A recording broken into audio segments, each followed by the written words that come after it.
Welcome to Life Messages, brought to you by www.theato.org.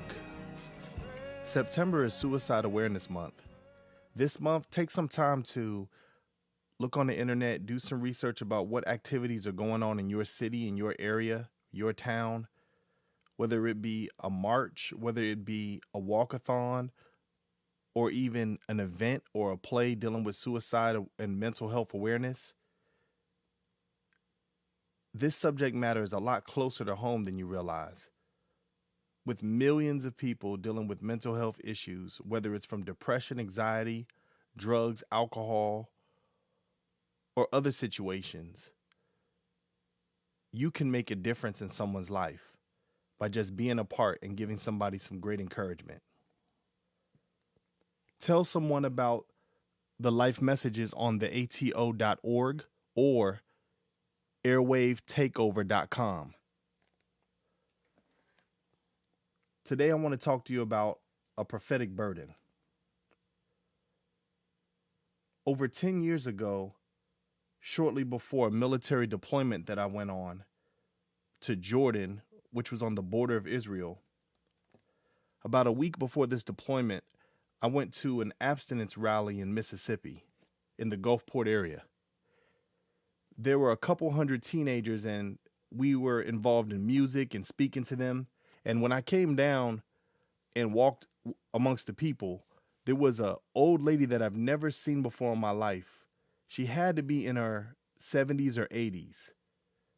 She came up to me and looked me square in my eyes, and as if she knew me. And I knew I've never seen her a day in my life. And she told me something that just seemed like it pulled something from deep within my spirit. She said, "You had a praying grandmother."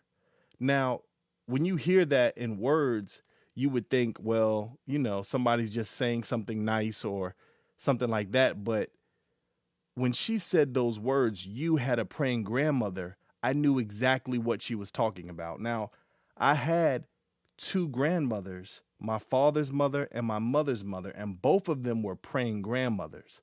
Both of them loved the Lord, and both of them were heavily involved in church. But for some reason, I knew that that's not who they were talking about. See, I had a grandma named Grandma Grace, who I never got a chance to meet. However, she died in January of 1981. The ironic fact about that month, January 1981, was that was the month that I was born. My mother often told me stories of a Grandma Grace who was a spiritual matriarch of the family. She was like the spiritual head of the family. She was like the covering of the entire family. And my mother was in labor or getting ready to go into labor as my Grandma Grace was on her deathbed. I was told that she would pray with great groanings and just pray earnestly shortly before she died. And I was one of the subject matters of her prayers as she knew that I was getting ready to come into the world. We didn't talk about her a lot in my family, but for some reason, when that older lady in Mississippi pointed at me, looked me square in my eyes, and told me that I had a praying grandmother, for some reason, I knew exactly who she was talking about. Less than a day later, I actually went to another church. And when I went to another church, there was another lady that came to me and was just asking me what I was up to. I told her I was going on a deployment and I was going to Israel. And when she spoke to me, so when I told her that I was going to the border of Israel, she gave me a scripture to read. So fast forward, when I went to Jordan, there were a few things that I wanted to accomplish. Number one is, if I got a chance to go visit the River Jordan, was to read this scripture that was dealing with the River Jordan and dealing with how Joshua crossed the River Jordan, and to declare some things through that scripture. But I also wanted to ride a camel. So when I got to Jordan, I did both of those things. I rode a camel, took a picture of it. That was one of the things on my to-do list, was to ride a camel. And the second thing I did was I read a scripture talking about the River Jordan because of what this lady told me I should do. So I just did it, thinking nothing of it. So fast forwarding, a couple years later, I got a chance to talk to a woman of God in our family that lives in Brooklyn, New York. And when I told her about my trip, she let me know that she got a chance to know Grandma Grace. And she told me that she actually went to Israel. And I told this lady in my family, I told her, I said, this is what I did when I went to Israel. I rode on the camel and I read the scripture. And she got excited. And I didn't understand her excitement at first. And she told me that Grandma Grace said she had to say the same certain scripture when she got to Israel. And I thought it was a crazy coincidence until she sent me a picture of Grandma Grace in Israel. And the picture that she sent was a picture of my Grandma Grace riding on a camel. And I knew at that point that there are certain things that were passed down to me. I know that what I received from God was not anything that I earned, but it was because of Jesus' sacrifice and what other people before me have prayed for me. And that brings me into the subject matter of prophetic burdens and how this will tie into depression and anxiety. As a child, from a young child, I had dreams that came true. I didn't get saved until I was 19 years old, but even before then, I had a certain gift to where I could have dreams and be able to live those dreams out in real life and know, looking back, that I had a dream about the potential, the specific situation. One of the times where I knew I was in my dream, I was playing football and I fell and I hit the concrete and my tooth went through my lip. So when I was playing football in real life in elementary school, I went to catch a ball and I could recognize that I was in that dream, or that I was in a situation that was similar to my dream. So I fell in a way that even though I busted my lip, my tooth did not go all the way through. And situations like this would occur randomly throughout my childhood.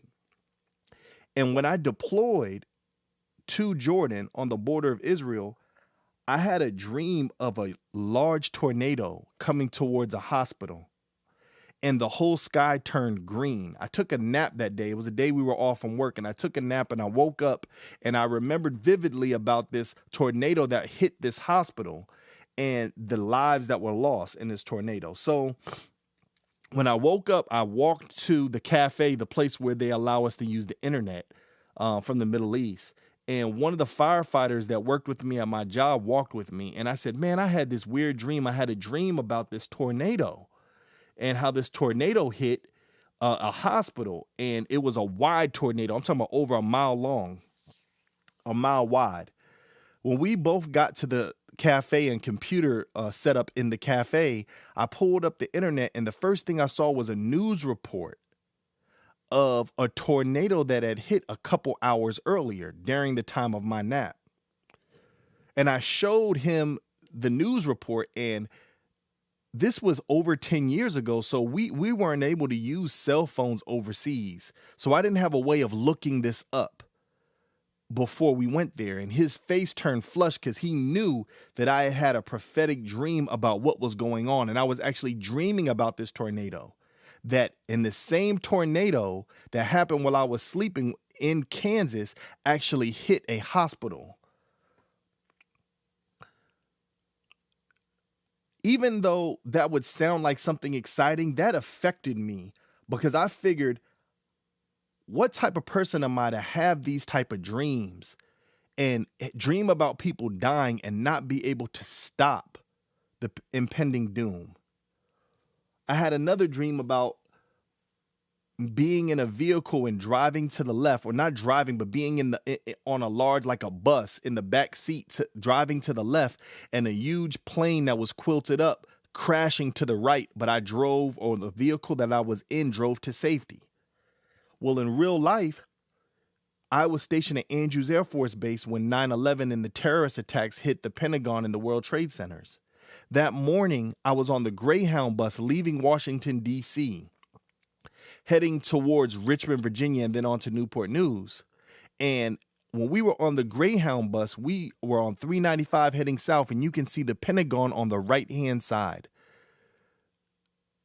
The Pentagon had just been hit, and it was fire coming from the Pentagon in real life. And I was on the bus, on the back seat of the bus, looking out the window, going to the left as the fire was to the right, just like in the dream that I had.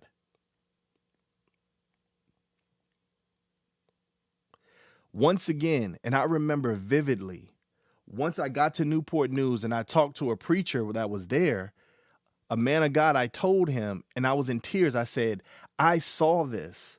I saw what happened at the Pentagon, and I actually was on the Greyhound bus, the last piece of public transportation to leave D.C. before they shut down the highways. I was on the bus, and I saw this vision in my dream, yet hundreds of people still died, and I was not able to do anything to prevent it. It caused depression. I allowed it to cause depression in my life. I allowed it to cause pain in my heart because of me wanting, or my desire to want to stop unfortunate events. Welcome to Life Messages, brought to you by www.theato.org.